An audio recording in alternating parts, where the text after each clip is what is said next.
മലപ്പുറം തിരൂരിൽ നിന്ന് 142 ഗ്രാം MDMA-യുമായി 3 പേരെ പിടികൂടി. മലപ്പുറം പെരിന്തൽമണ്ണ സ്വദേശി ഹൈദർ അലി, വേങ്ങര കുറ്റൂർ സ്വദേശി അസൈനാർ, കണ്ണമംഗലം സ്വദേശി മുഹമ്മദ് കബീർ എന്നിവരെയാണ് പിടികൂടിയത്. തിരൂർ റെയിൽവേ സ്റ്റേഷൻ പരിസരത്ത് നിന്നാണ് പ്രതികളെ പിടികൂടിയത്. വിവരങ്ങളുമായി ശാന്തകുമാർ വെള്ളാലത്ത് ചേരുന്നു.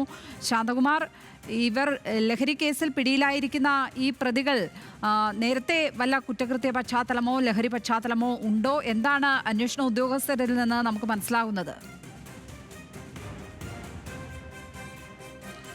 അന്വേഷണ ഉദ്യോഗസ്ഥർ പോലീസ് പറയുന്നത് ഇവരുടെ പശ്ചാത്തലം പരിശോധിക്കുന്നുണ്ട്. പക്ഷേ നേരത്തെ മറ്റ് കേസുകളിൽ പോലീസിൽ പ്രത്യേക കേസുകളിലൊന്നും ഉൾപ്പെട്ടിട്ടില്ല. പക്ഷേ ഏറ്റവും ശ്രദ്ധേയമായത് ഇത് രണ്ടാം തവണയാണ് മലപ്പുറം ജില്ലയുടെ വിവിധ ഭാഗങ്ങളിൽ നിന്ന് ഒമാനിൽ നിന്ന് എത്തിച്ച MDMA പിടികൂടുന്നത്. ഇതും ഇന്ന് പിടികൂടിയ 141 ഗ്രാം MDMA-യും ഒമാനിൽ നിന്ന് എത്തിച്ചതാണ്. ഈ പെരിന്തൽമണ്ണ സ്വദേശി ഹൈദർ അലിയാണ് ഇവ എത്തിച്ചിട്ട് വിതരണം ചെയ്തത് എന്നാണ് അറിയുന്നത്. അത് വളരെ ഗൗരവത്തോടു കൂടിയാണ് അന്വേഷണ സംഘം കാണുന്നത്. കാരണം നേരത്തെ കരിപ്പൂരിൽ ഒരു വീട്ടിൽ നിന്നും ഒരു MDMA പിടികൂടിയിരുന്നു. സമാന സംഭവമാണോ, അയാളുമായി ഈ ഹൈദർ അലിക്ക് ബന്ധമുണ്ടോ എന്നുള്ള കാര്യങ്ങളെല്ലാം പോലീസ് വിശദമായി പരിശോധിച്ചു വരികയാണ്. 141 ഗ്രാം MDMA-യാണ് പിടിച്ചത്. ഇത് തിരൂർ റെയിൽവേ സ്റ്റേഷന് സമീപത്ത് പോലീസ് നടത്തിയ പരിശോധനയിലായിരുന്നു.